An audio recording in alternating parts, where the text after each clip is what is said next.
Sports Illustrated CMC had this to say about when asked about his ankle stiffness. I think at this point, if I went to take a leak during practice, I would end up on the injury report, which ankle stiffness isn't that bad of a thing to have. It's not like his ankle's injured or anything like that.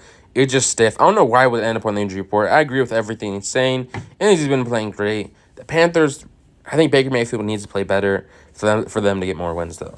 ESPN NFL ranking the best 0-2 teams. Number 1, the Bengals. Losses versus the Pittsburgh and in Dallas.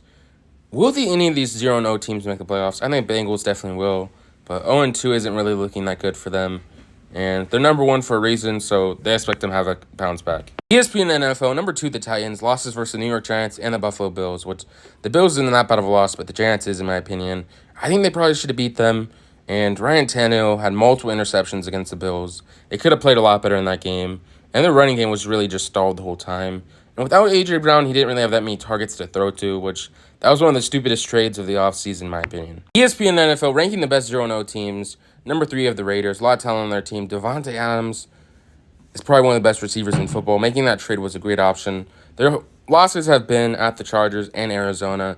I think they're going to get their first win this week, and I definitely see them in the playoffs. ESPN NFL, number 4, the Panthers. Losses versus Cleveland and the New York Giants, which these are pretty two bad losses, in my opinion, for them. I think they could definitely won both these games, to be honest. And Baker needs to be more efficient and start playing better. I feel that's the main thing for them. And I feel like for next season, the Panthers should definitely try to get better receivers. I feel like that could be one of the main options.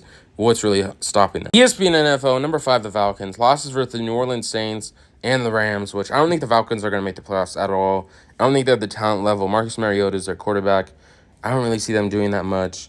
And the Rams and the New Orleans Saints, they're very good teams, but I don't really see them beating any bad teams. I don't see them beating the Giants or any of those other bad teams that people might consider later in the year. ESPN, Reggie Chapman Jr., the way the cameraman shot this Aaron Judge fly out to so dead center is dramatic, which pretty much everyone thought he was about to get the 61, which would have been very impressive to break the record, but he ended up not.